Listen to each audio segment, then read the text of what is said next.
திரைப்பட பொழுது. மனதிற்கு மிகவும் மகிழ்ச்சியான ஒரு நெகிழ்ச்சியான மாலை இது. நந்தன் படக்குழுவினருக்கு பாராட்டு.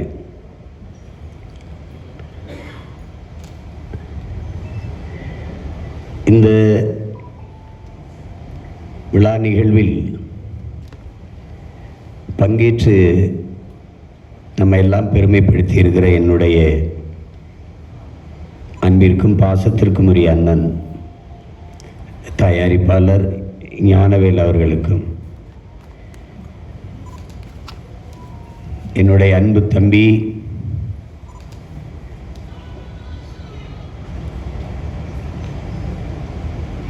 நான் அவனை நன்கு அறிவேன், என்னை அவன் முழுமையாக அறிவான். என்னுடைய அரசியல் தொடக்க காலத்திலிருந்து என்னை ஆழ்ந்து கவனித்து வருபவன். அண்ணன் வெல்ல வேண்டும் என்கிற பேராசை அவனுக்கும், என் தம்பி மென்மேலும் வளர வேண்டும் என்கிற ஆசையும் விருப்பமும் எனக்கும். பத்திரிகை துறையில் தனக்கென்று ஒரு தனித்த தடத்தை பதித்து வருகிற என் பாசத்திற்குரிய தம்பி பாண்டே அவர்களுக்கும், இங்கே வாழ்த்தி அமர்ந்திருக்கிற என் அன்பு இளவல் ராஜமுருகன் அவர்கள், ஆனந்த விகடனில் தம்பி சரவணனும் அவரும் பணியாற்றியவர்கள். ஆனால் அவர்களுக்குள் இப்படி ஒரு விரிந்த ஒரு சமூக பார்வை இருக்கும் என்பது அப்போது யாரும் கணித்திருக்க முடியாது. ராஜமுருகனுடைய ஜோக்கர் படத்தை, பேர்தான் ஜோக்கர், அது ஒவ்வொரு அயோக்கியனுக்கும் வைத்து ஆக்குறது, அப்படி ஒரு படமாக எடுத்துள்ளார். என்னுடைய தம்பி செழியன் அதில் ஒளிப்பதிவு, பாடல், அது நடித்த நடிகர்கள், நடிகர் தேர்வு, காட்சி அமைப்பு, உரையாடல் எல்லாம் அசாத்தியம். அவனுடைய படங்கள் எல்லாம் எனக்கு குக்கு சிப்ஸி எல்லாமே எனக்கு பிடித்தது. இப்போது எடுத்துக்கொண்டிருக்க படமும் மாபெரும் வெற்றியடைய வேண்டும். என்னுடைய தம்பிகள் இருவரும் இணைந்து இயக்கி படைத்து கொண்டிருக்கிறார்கள். ராஜமுருகன் அவர்கள் என்னோடு தான் இந்த நந்தன் படத்தை பார்த்தார். அவர் வந்து வாழ்த்தியது எனக்கு பெரிய மகிழ்ச்சி. அடுத்து என்னுடைய தம்பி பாலாஜி சக்திவேல், இங்கே இருக்கிற கவிஞர் ரவி அவர்கள், எல்லோருக்கும் என்னுடைய அன்பும் வாழ்த்துக்களும்.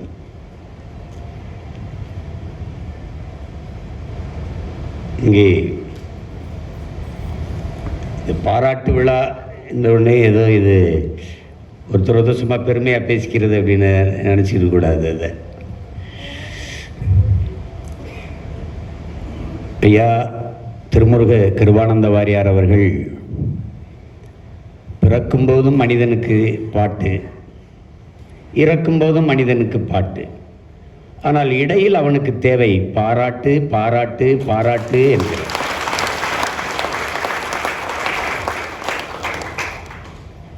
ஒரு மனிதனின் முதுகுக்கு பின்னால் ஒரு மனிதனின் முதுகுக்கு பின்னால் நாம் செய்ய வேண்டியது ஒன்றே ஒன்றுதான், தட்டி கொடுப்பது. ஆனால் இங்கே யாரும் தட்டி கொடுக்க ஆள் இல்லை, தள்ளிவிடத்தான் ஆள் இருக்கிறது. இங்கே எல்லோரும் முதலில் வருபவனை தான் ஆர்ப்பரித்து கைதட்டுகிறார்கள், பாராட்டுகிறார்கள். மூன்றாவது வருவனை ஏறிட்டு பார்க்கறது கூட இங்கே யாரும் இல்லை. நான் படித்த தத்துவங்களில் அவன் சொல்கிறான், நீ முதலில் வர்றவனுக்கு கைதட்டி ஆர்ப்பரிக்காத, பல ஆயிரக்கணக்கான கைதட்டலில் உன்னுடைய கைதட்டோ உன்னுடைய ஆர்ப்பரிப்போ கூச்சலோ அவன் காதில் விழாது. ஆனால் மூன்றாவதாக வந்தவனின் முதுகில் தட்டி கொடு, அவன் வாழ்நாளின் கடைசி நொடி வரை நீ அவன் இதயத்தில் இடம் பிடித்திருப்பாங்க.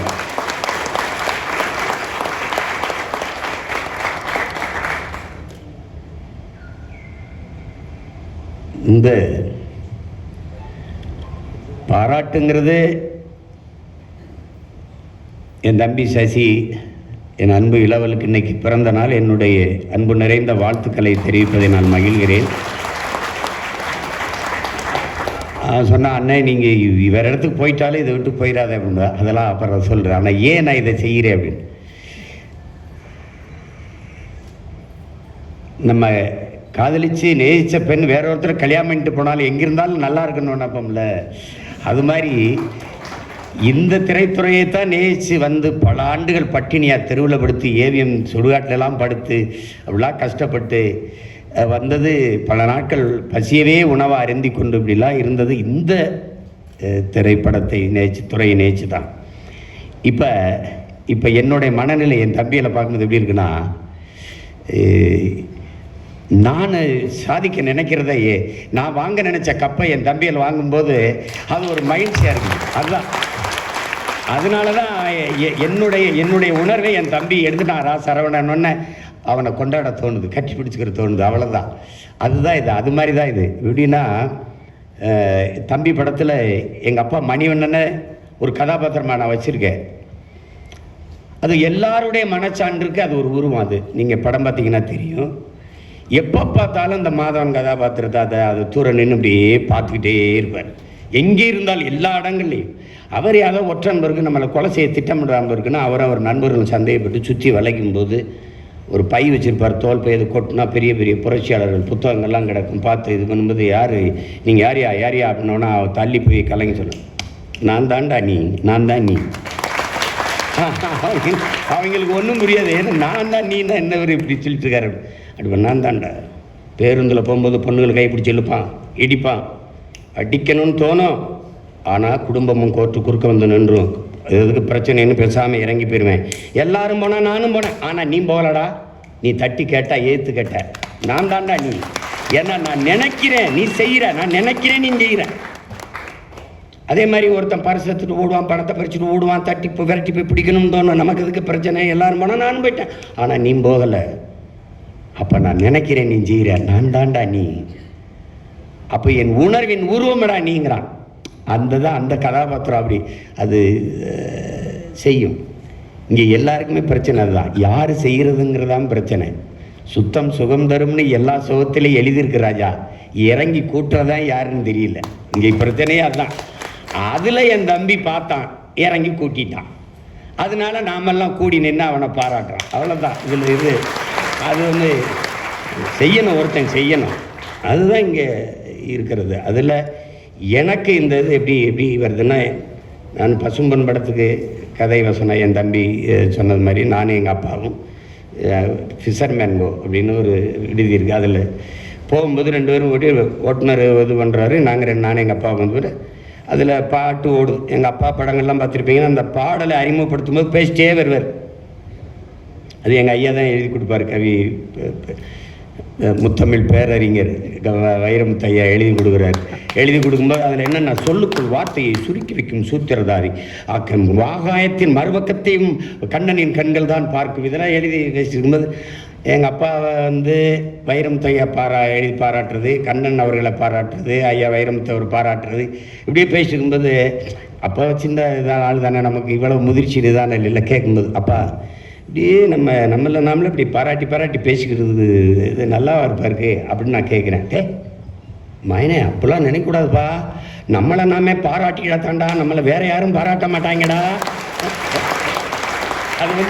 அது வந்து என் மனசுக்குள்ள ஆழமாக பதிஞ்சிருச்சு. நான் பல பேரோட என் தம்பிகிட்ட சொல்லுவேன், என்னென்ன தம்பி நம்மளை நாமே பாராட்டிக்கிட்டா தாண்டா, நீ போய் கோபாலகிருஷ்ணன்னு சொல்லு அப்படின்னு.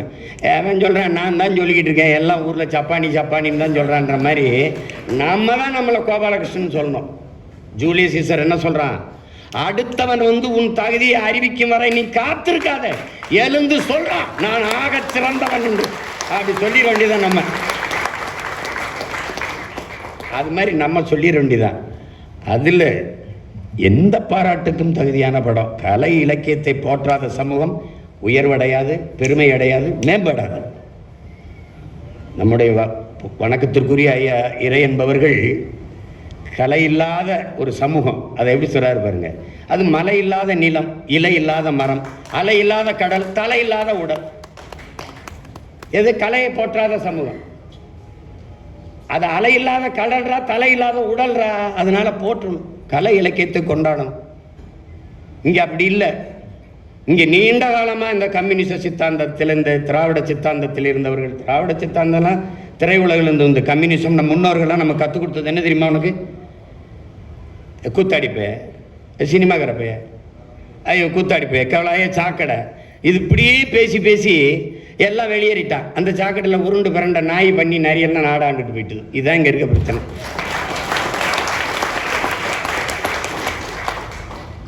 ஒரு இதில் இந்த இதில் ஒரே ஒருத்தர் என் தம்பி ராஜமுருகன் குறிப்பிட்டார். அதில் நம்ம ஆள் மட்டும்தான்.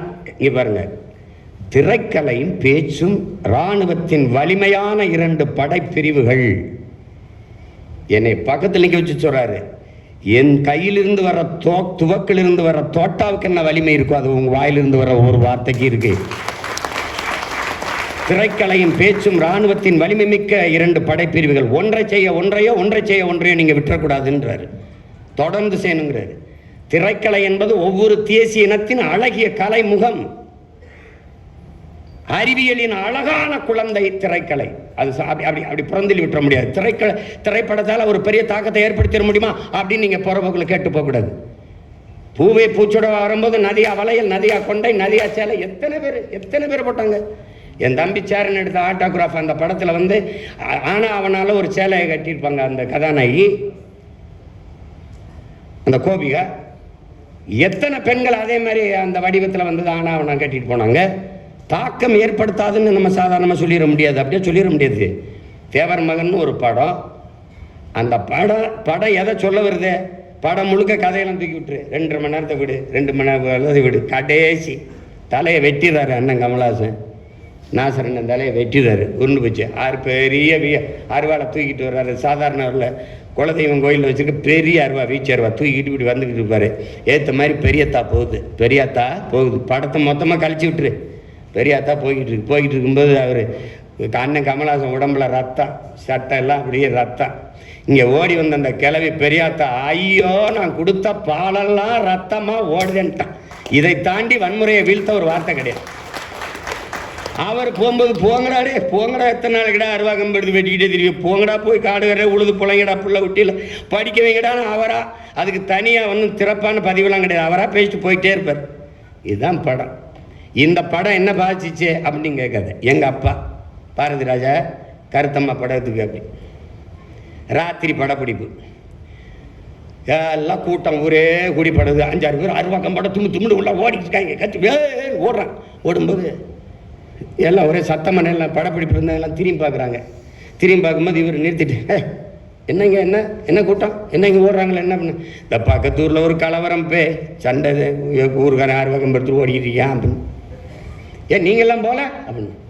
முன்னாடி பிடித்தான் தொட்டதுக்கெல்லாம் அருவாக்கம்பு தூக்கிட்டு ஓடினதான் நாங்களும் ஓடினதான். இந்த தேவர் மகன் ஒரு படம் வந்ததுக்கப்புறம் அதை பார்த்ததுக்கப்புறம் டப்புன்னு அருவாக்கம்பு எடுக்க கொஞ்சம் கூச்சமாக இருக்கா இல்லையான்னு.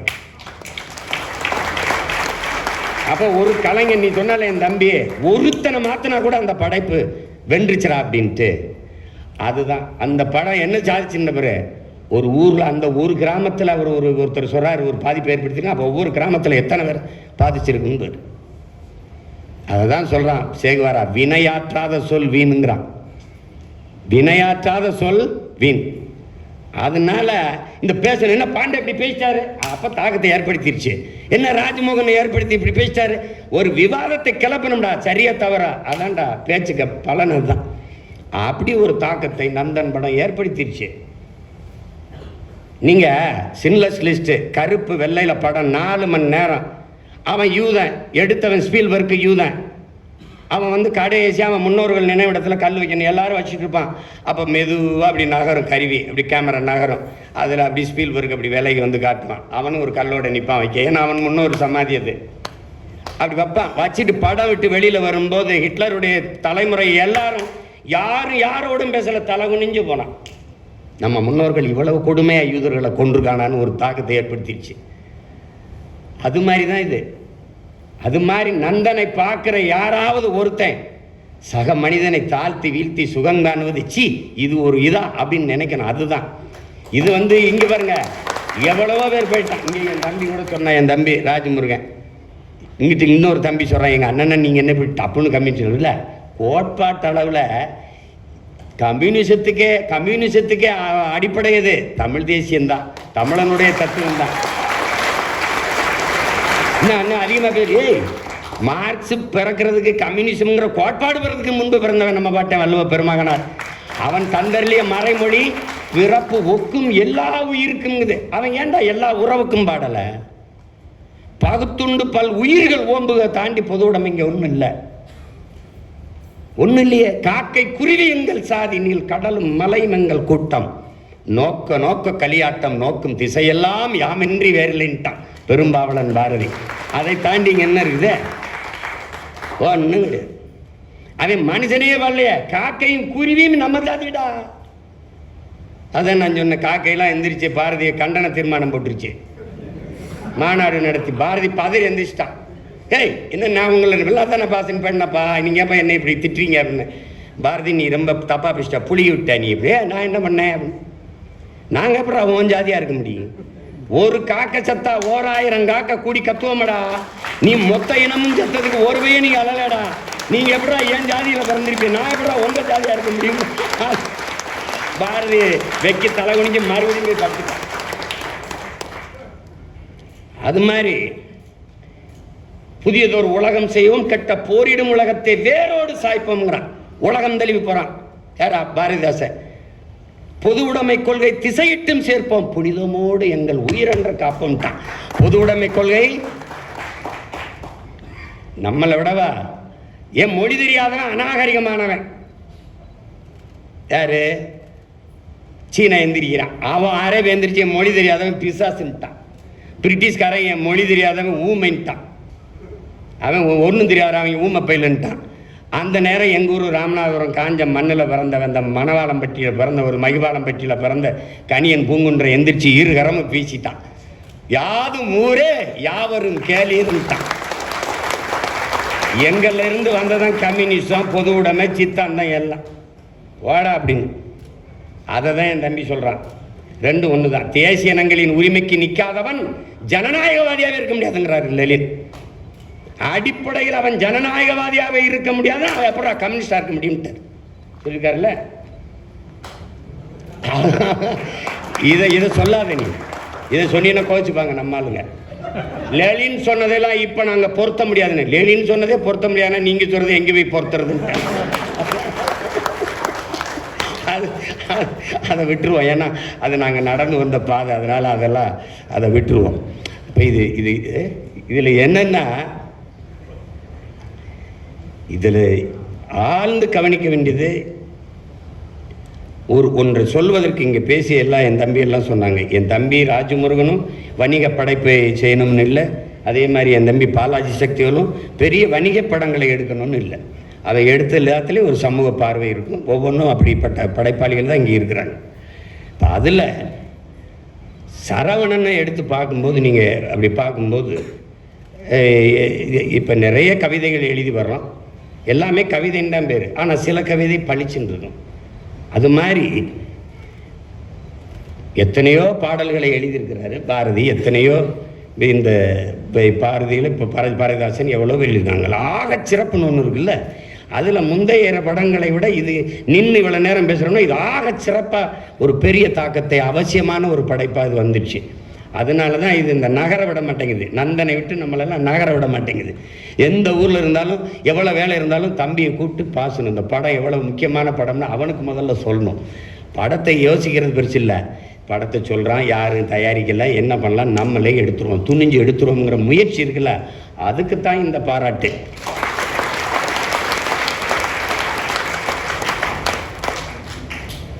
அதுக்கு தான் இந்த பாராட்டு. நான் எங்கள் அப்பாட்ட மணிவண்ணன்ட்ட உதவி அந்த அசோசியேட்டாக வேலை செய்யும்போது அலுவலகத்தில் இனி ஒரு சுதந்திரம் படம் எனக்கு ரொம்ப பிடிச்சிருந்தது.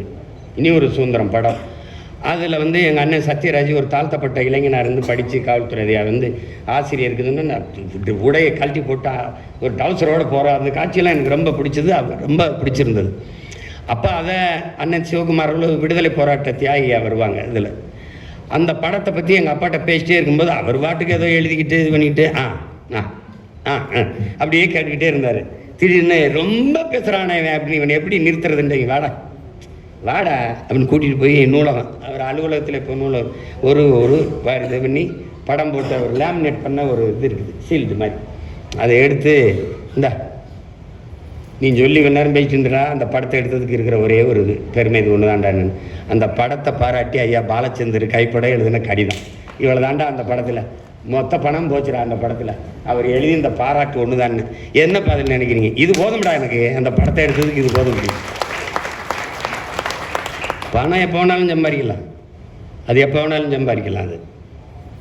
ஆனால் பதிப்பு சமூக அக்கறையோடு இந்த மாற்றத்தை விரும்புகிற ஒவ்வொருத்தனும் எப்போவாதான் என் உயிர் தம்பிதங்கள் நான் பலமுறை சொல்லியிருக்கேன். நம்முடைய ஐயா அப்துல் கலாம் அவர்கள் மேலதிகாரி கூப்பிட்டாருன்னு போயிட்டு அவர் வீட்டில் காத்திருக்கும்போது வரவேற்பறையில் இருக்கிறார், அதிகாரி மேலேருந்து இறங்கி வரலை. அது வரை இந்த மாதிரி தேநீர் பலகை மேலே ஒரு இது இருக்குது, புத்தகம் புரட்டுறாரு. அந்த புத்தகம் அறிஞர் பெர்னாட்ஸாவோடது. அந்த அறிஞர் பெர்னாட்ஸோட புத்தகத்தை பறிட்டு போகும்போது அதில் ஒரு வாசகம் அவருக்கு படுது. இந்த உலகத்தில் பெரும்பாலானோர் உலகம் போகிற போக்கிலே போக நினைக்கிறார்கள், ஆனால் யாராவது ஒருத்தன் தான் உலகத்தை தன் போக்கிலே திருப்ப நினைக்கிறான். தொடக்கத்திலே அவன் விமர்சிக்கப்படுகிறான், ஏசப்படுகிறான், எள்ளி நகையாடப்படுகிறான், அவமானப்படுத்தப்படுகிறான். ஆனால் உலகம் பெற்றிருக்கிற அத்தனை மாறுதலுக்கும் காரணம் அவன்தான். உலகத்தை தன் போக்கிலே திருப்ப நினைச்சவன் தான். நீங்க இதுவரை பேசினீங்க Marx, Lenin, Stalin, Engels, Ingersoll, Buddhan, Phule, Aristotle, Plato, Socrates, Ambedkar எல்லாரும் உலகத்தை தன் போக்கில் திருப்ப நினைச்சவன் தான். அப்படிதான் எல்லாரும் மாதிரி நம்மளும் மடுறதுக்கு ஆசை இருக்கலாம். வேணாம் நம்ம ஜோக்கர் எடுப்போம், எல்லாரும் வேணாம் நம்ம நந்தன் எடுப்போம். தன் போக்கில் திருப்ப நினைக்கணும், தன்னை கவனி அப்படின்னு. அதுதான் இங்கே நீ மாற்றத்தை விரும்புறியா, அந்த மாற்றத்தை முதல்ல ஒன்னிலிருந்து தொடங்கு.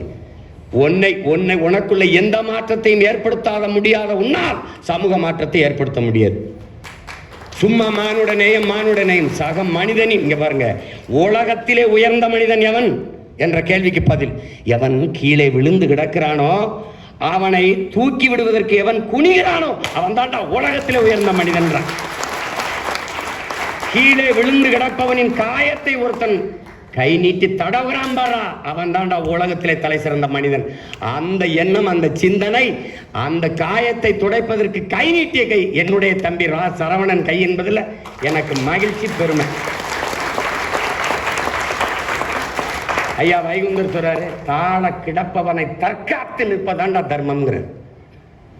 நீ அவனை போட்டு அவனை ஏற்று பார்க்கலாம். ஒரு வல்லாதிக்கன், ஒரு வலிமை உள்ளவனின் அழகே எளியவனை, வலிமையற்றவனை அவனுக்கு பாதுகாப்பா நிற்பதான்.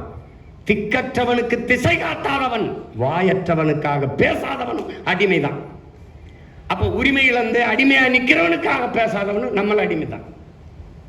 அதனால நிராகரிக்கப்பட்ட ஆதி குடிகளின் பக்கம் அரவணைச்சு நிற்கிறவன் தான் இங்கே அவன். அந்த அந்த அந்த மானுடம் தான் இங்கே மகத்தானது, அதுதான் பெருசு. இங்கே என் தம்பி வந்தோடனே தம்பி பார்ப்பனர்கள் அது சொல்லணும்னா பயந்துட்டான். அப்படிலாம் கிடையாது. நான் போன விழாவில் கூட பாரதிய பாட்டேன்னு சொல்லிட்டு எல்லாம் பேசுகிறாங்க. அவன் யாருன்னு தெரியுமா அவங்களுக்கு? ஏன் அவன் பாட்டேன்னு தெரியுமா? அவன் தெரியுமா? அவன்கிட்ட போய் சுப்பையா தாண்டா ஒரு பேர். அவன் நம்மாலியா, அவன் பேர் சுப்பையா, பொண்டாட்டி பேர் செல்லம்மா. அவங்க அப்பா பேர் சின்னசாமி, அம்மா பேர் வள்ளி. இவன் பாண்டையா இருக்கலாம், இவன் ரங்கராஜா இருக்கலாம். அவன் எங்கால நம்ம பாட்டன் சுப்பையா. சுப்பையா எங்கானு சுப்பையா நம்ம பிரம்மன் தலையிலிருந்து பிறந்தான், சத்திரியன் தோலிருந்து பிறந்தான், வைசியன் தொடையிலிருந்து பிறந்தான், சூத்திரன் காலிலிருந்து பிறந்தான். இந்த பஞ்சமன்னு ஒருத்தருக்கான அவன் எதுலேருந்து பிறந்தாங்கன்னு இவங்க கேட்க அவர் உடனே இருந்துச்சு. அவன் ஒருத்தன் தான் ஆத்தாளுக்கு அப்பனுக்கும் பிறந்தாண்டு போயிட்டு. இப்ப தெரிஞ்சா ஏன் பாரதி என் பாட்டேன், இதனாலதான் என் பாட்டேன்.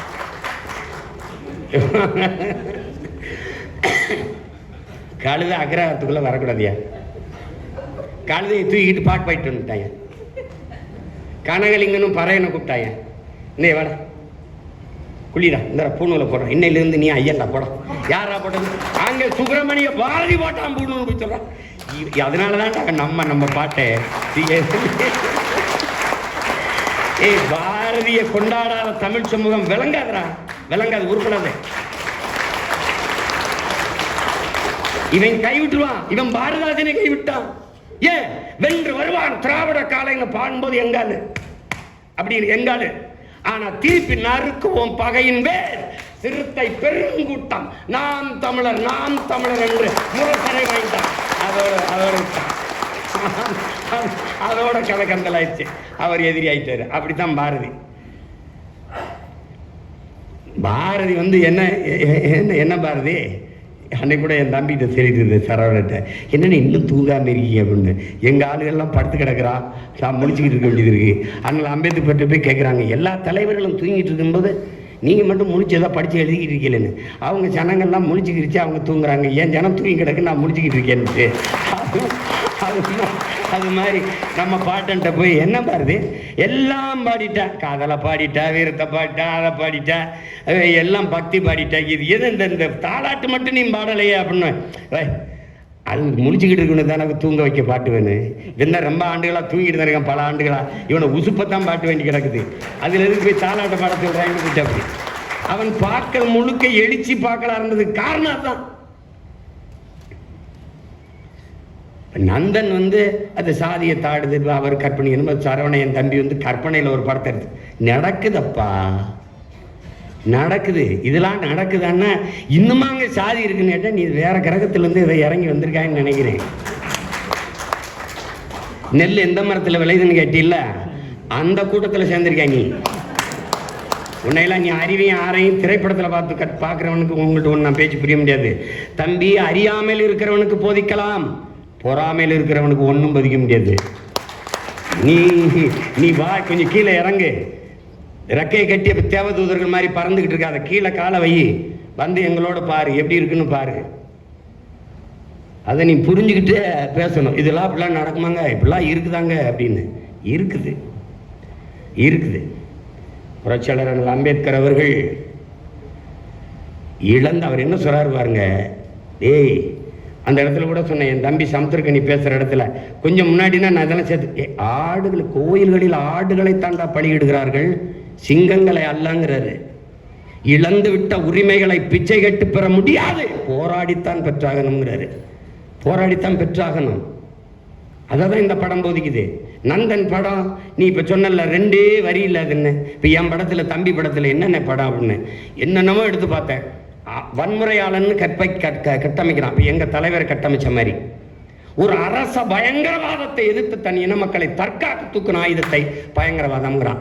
அடிக்க ஓங்குகிற கைக்கும் தடுக்க நீட்டுகிற கைக்கும் வேறுபாடு இருக்குங்கிறது இந்த சமூகத்துக்கு புரிய வைக்கணும். அப்ப என்ன செஞ்சேன், நான் செய்யறது வன்முறை அல்ல, நான் சொல்வது மருத்துவம்.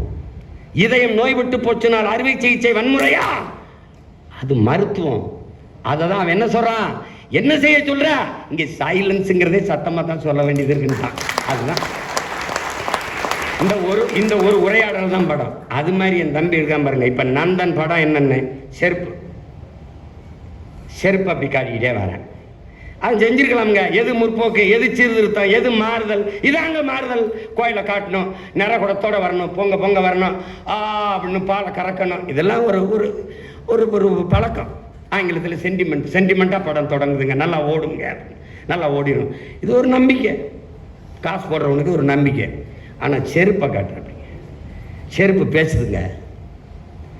இந்த ஒரு தலித்தாக அதெல்லாம் இந்தியாவின் பிரசிடண்ட், இந்தியாவில் பிரசிடண்ட் ஆகலாம், எங்கள் ஊரில் பிரசிடண்ட் ஆகிறது நாங்கள் சொல்கிற ஆள் தான் ஆக முடியும். இதாங்க கருத்தியல், அதுதான் கருத்து. இப்போ காலு செருப்பு, ஒருத்தன் நான் சொல்கிற ஆளுன்னு மிதித்து செருப்பாக வச்சுருந்த ஒருத்தன் பிரசிடண்ட் ஆகி கேமரா இருக்குல்ல, கேமரா மேலே செருப்பாலே அந்த கருத்தை மிதிச்சிடறாங்க. இதாங்க படம். இதுக்கு முன்னத்தை ஏறு ஆபிரகாம் லிங்கன் அமெரிக்கன் பிரசிடென்ட். அவன் தாழ்த்தப்பட்டவன், அவங்க அப்பையும் செருப்பு தைக்கிறவன். இவனை எப்படா கேவலப்படுத்துறதுன்னு ஒருத்தன் வாரான். வந்து இறங்கி ஆபிரகாம் லிங்கன் வெள்ளை மாளிகையில் இருக்கும்போது வந்து அங்கே வந்து அவரை கேவலப்படுத்திடணும்ட்டு இவர் செருப்பை கழட்டி போட்டு, இந்த செருப்பு உங்கள் அப்பா தச்சு கொடுத்தது, கொஞ்சம் பிஞ்சு போச்சு அப்படின்னோன்னு. அப்படியா, பிஞ்சு போச்சு பாருங்க, அப்படியா கொடுங்க, கொடுங்கன்னு ஊசி நூல் எடுத்து தச்சு போட்டு பாருங்க.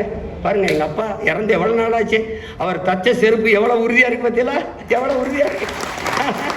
நீங்கள் இதை போட்டுக்கிறீங்க, மறுபடியும் அந்த இங்கே வாங்க, நான் இங்கே தான் இருப்பேன், தச்சு தாரேன்னு செருப்பால், அதே செருப்பால் அடிச்சு அனுப்பிட்டான்.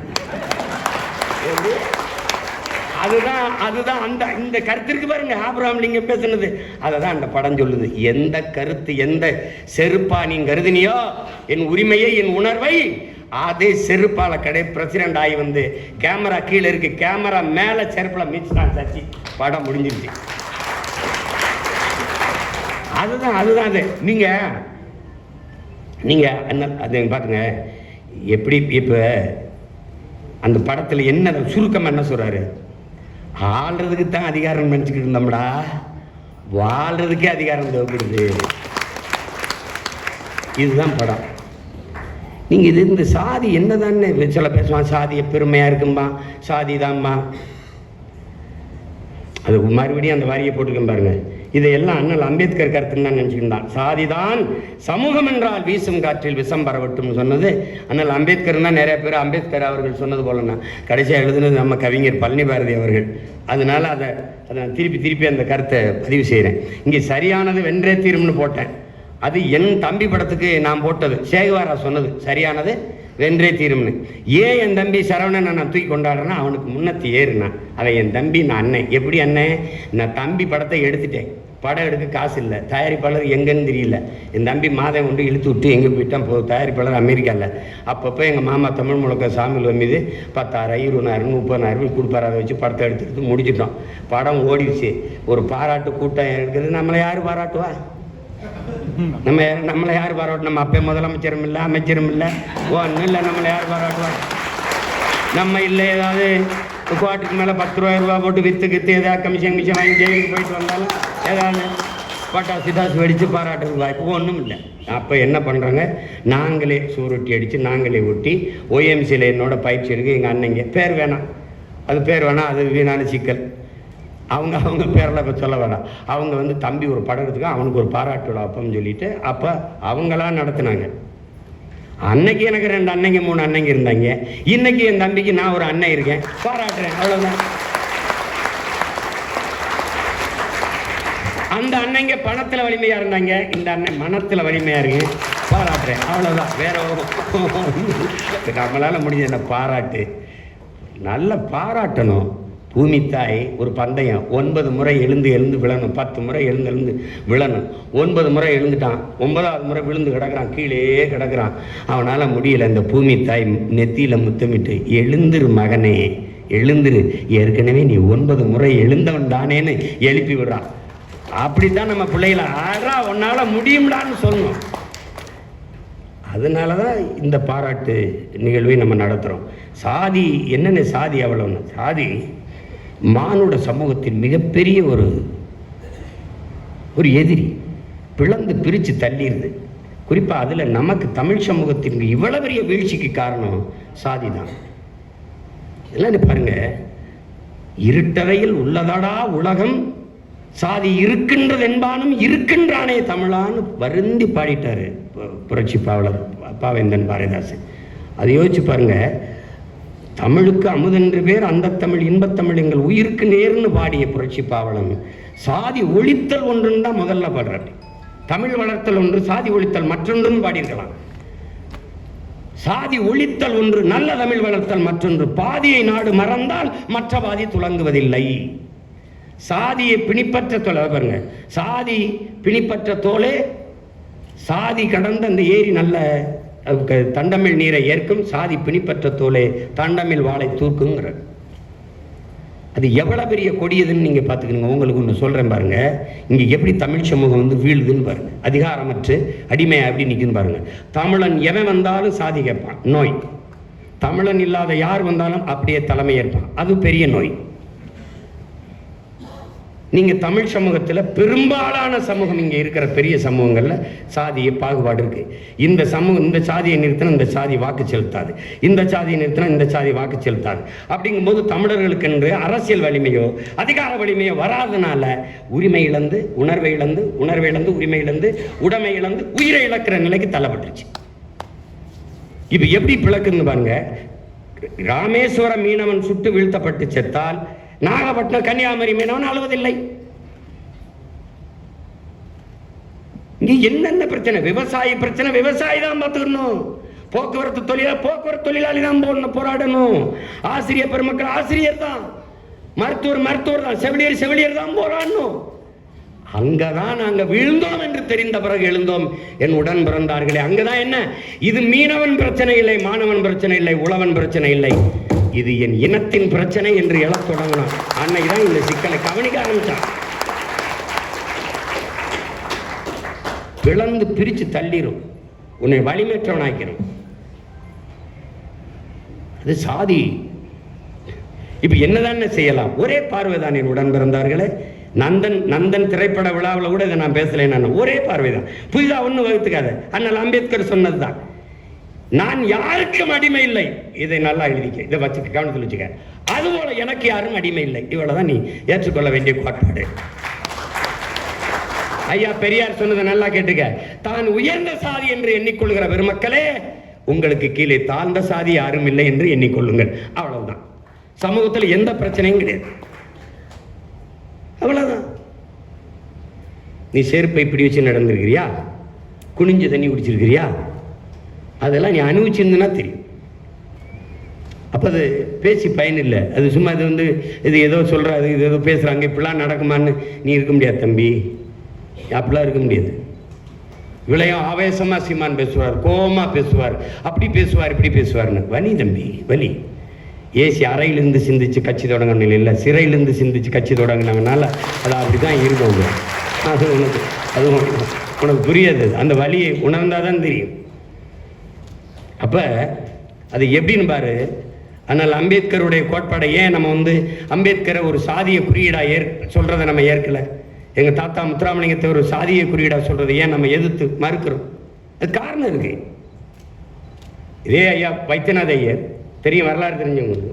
கோயிலுக்குள்ள நுழைய போராட்டத்தில் பல சாதிகள், ஒடுக்கப்பட்ட தமிழ் சாதிகள் உள்நுழை கோயிலுக்குள்ளே போகக்கூடாதுங்கும் போது நீங்கள் சொல்கிற ஐயர் வைத்தியநாத ஐயர் எழுதி கூட்டிகிட்டு போகிறார் உள்ள நுழை, கோயில் நுழைய போராட்டத்தை நடத்துகிறார். எல்லா பயிலும் எதிர்க்கிறான், ஒரு பயம் ஆதரிக்கல. ஒரே ஒருத்தன் தமிழ்நாட்டில், ஒரே ஒருத்தன், ஐயரே நீங்க கூட்டிட்டு போங்க, நான் உங்க கூட வர, எவன் எதிர்க்கிறான்னு பாக்குறேன்னு சொன்ன ஒரே ஆள் நம் தாத்தா தெய்வ திருமகன் முத்துராமலிங்க.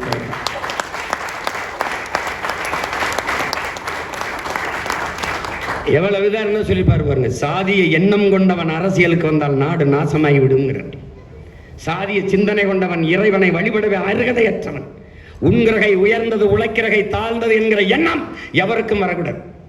இறைவனுக்கு முன்பு இரு கரமும் இணைத்துத்தான் வணங்குகிறோம். அப்படி எல்லாரும் சமம் என்கிற எண்ணம் எல்லாருக்கும் வரணுங்கிறார். இவர் தான் இன்னைக்கு சாதிய குறியீடு அணிகிறார்.